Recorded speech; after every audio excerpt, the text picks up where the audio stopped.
Hi guys, welcome back to my YouTube channel. It's me, the Frugal. If you're subscribed to my channel or if you have your notifications switched on, hint hint, you will have noticed that I bought a brand new MacBook Pro for about £1,400 quite recently. Now, if you are a subscriber and you've been watching my videos since the beginning of the year, you will know that I embarked on a low spend, no spend year back in January 2020. Now, you might be thinking the fact that I just bought a new computer and the fact that I'm supposed to be having a low spend year don't quite go together, and you would be right because they don't.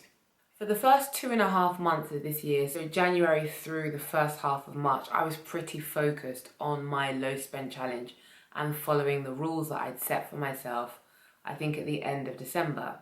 But then this little pandemic thing kicked in and my rules just walked out. They just left the building. And at the time I was so stressed and like everybody else in survival mode that, to be honest, I didn't even notice. Doing a low spend year, doing a challenge was the absolute last thing on my mind. So I just quietly forgot about it. So originally this video was going to be me coming back 10 months later to update you all on effectively how I'd failed. It occurred to me that I had to think about my failure in the context of this global phenomenon that we're all living through today. And that got me thinking about how the pandemic is affecting our money on a macro level, not just me as an individual. And because of that, I just wanted to know if my spending habits and consequently my saving habits matched anybody else's. Was I just an individual reacting in a certain way, or was there a pattern to be seen out there? And so I looked into a couple of things, and that's what I want to walk you through today, to see if actually you, like me as an individual, fit into the wider picture. Because interestingly, there does seem to be quite a clear spending pattern that has emerged, at least here in the UK, where I'm based. Okay, so let's start with groceries, because this has actually been one of my biggest outlays over this period. When asked whether respondents had spent more or less on groceries, 52% stated that they had spent either slightly or somewhat more on grocery shopping, versus 12% that stated their grocery spend had reduced. I would really like to know how the 12% did it, because I am definitely with the 54% camp. For the majority of us, our increase in grocery spend has been down to 5 main things. Initially, caution and panic meant that people were bulk buying staple items for fear that things would run out when they next went back to the supermarket because everybody else was doing it. People were also caught in the bulk buying cycle as a way of reducing the number of times that they actually had to go to a grocery store, go to a supermarket, as a way of reducing, minimizing social contact to protect themselves from that we don't talk about. So YouTube, I think, is a little sensitive about that, so can't say that out loud. And so because so many people were bulk buying, the shelves were cleared of all of the cheaper products, and so people that were then going to the supermarket were being forced to buy more expensive alternatives. Added to all of this, the stress and strain of lockdown also meant that people turned to comfort eating to get through their days. So again, we're finding themselves buying more items that they wouldn't usually buy. We're consuming more comfort food, and you had that never-ending cycle of your grocery shopping being more expensive. Okay, so let's move on to alcohol. When asked whether respondents were consuming more or less alcohol at home, 34% of respondents reported that they were consuming more alcohol at home than prior to the pandemic. This is compared to 11% who reported that they were drinking less. Interestingly, the Institute of Alcohol Studies has also found that a significant minority of people, so a third of people, are actually drinking more. What we know is that the pandemic and lockdown has been a complex situation for many of us, and that this period that we're living through has had a diverse range of behavioural impact on all of us. For some people, alcohol has been a coping mechanism for the psychosocial distress that many of us have been going through, and some people have found that they are drinking more than usual to get through their days, their weeks, their weekends. whatever it may be, just to deal with the stresses and strains of life.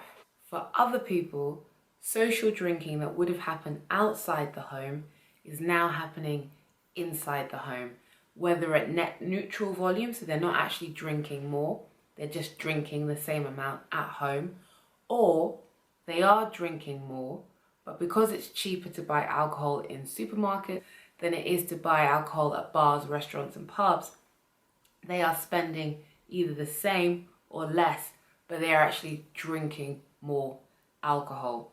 So it doesn't immediately mean that more money is being spent on alcohol just because consumption rates have clearly increased. For the 11% of people that have reported that their consumption of alcohol at home has decreased, this may have been due to either budget pressures, whether job losses, furlough, so a reduction of salary although still being paid, whatever it may be. Some people may have decided to cut alcohol out of their budget because financially it didn't make sense to add that to a shopping list. But also because of the health implications of alcohol, some people may have decided that they would be healthier and safer if they stopped drinking.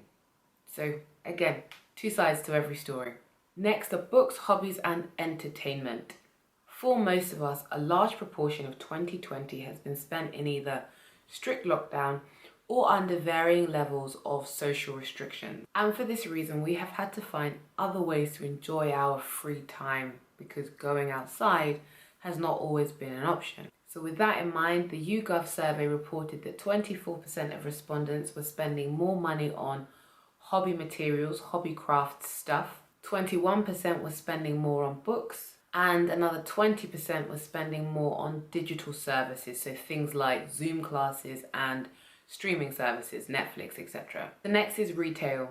A second YouGov survey actually found that after groceries, clothing and beauty were the second most popular spending category in the UK within this pandemic period. Brands such as ASOS and of course Amazon have increased their profitability significantly over this period because we have moved our shopping habits from physical stores to almost exclusively online because of the nature of one, wanting to social distance, and two, many non-essential stores were forced to close, so you couldn't actually physically go to a store to spend your money. You had to do it online.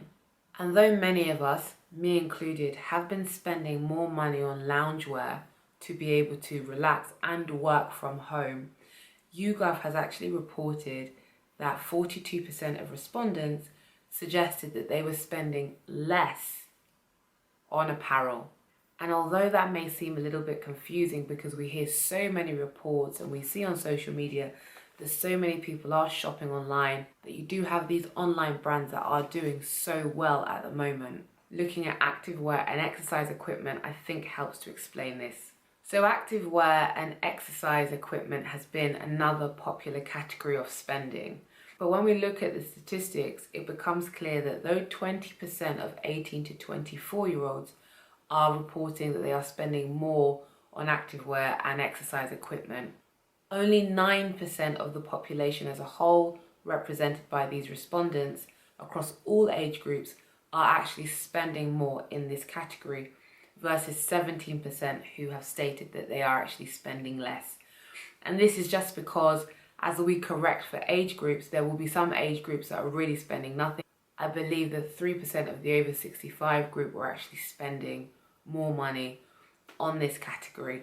So it averages out the numbers and gives us a more accurate picture of what is actually going on. The final category is transport, holidays and non-digital services. It's actually where most of us have been able to get the most gains in our saving, especially if we are overspending in categories such as grocery shopping, like myself. Working from home has seen 73% of respondents reporting that they have saved money on transport expenses, which makes perfect sense. 61% of respondents have reported a reduction in spending associated with booking holidays and being abroad. And this is definitely my experience. I have not been out of the country since March, and ordinarily I would have had many more trips by now and spent a lot more money. And so it has been a way for me to save money this year, like many of you out there. And then finally, 56% of respondents actually reported reduction in spend of miscellaneous non-digital services. So getting your hair cut and dyed. People were doing that at home. People were getting box dye themselves or growing out the grey or learning to cut their hair through YouTube. Getting wives and girlfriends and boyfriends to try and do it themselves. A lot more DIY. People were neglecting their nails, getting press-ons. Dry cleaning was no longer a priority. One, because you were no longer going to work to have to get that suit or dress dry cleaned. There weren't the parties to attend. So many of that spending completely fell away. And again, we were able to claw back and really cut back and get some really good savings out of this. Looking at these statistics, it's pretty clear that the pandemic is changing our spending habits. But as a byproduct, it's also changing our saving habits. So if I take myself as an example, although I broke most of my low spend challenge rules, and my spending definitely increased in some categories, overall my savings rate has actually hovered between 40 to 45% every month since March. It has quite literally never fallen below 40% since we've been in this pandemic period, even though I have spent more money than I intended to this year. And because travel, entertainment, and a lot of miscellaneous spend was stripped away from me, I have ended up being able to save a significant proportion of my salary every month while still actually being able to indulge in some more frivolous spending while I have been trying to survive this period that we have been in. And that seems to be the pattern that has been found here in the UK. I know in the US also that people have used this period to really save some money. Other people have used their savings or their lack of spending to actually pay down debt. Some people may actually have decided to spend all of their disposable income because that's the way that they cope with things. But actually we are seeing that a significant proportion of people have used this period to save a lot of money despite some spikes in some categories. So with that, I'd like to know how the pandemic has affected your money. Have you become a super saver, a debt slayer, or have you actually just been a big spender? I want to know if these statistics resonated with you at all. Do you see your pattern of spending in this video? And if you had a financial plan for the year, whether it be a challenge, a savings goal, whatever it may have been, did you meet it? Did the pandemic hinder you, or did it actually help accelerate you to getting there a little bit quicker? I'd really like to know what the pandemic has meant for your money. And with that, I will say like, and if you liked it, of course subscribe for more videos like this. But okay, until next time, thanks, bye.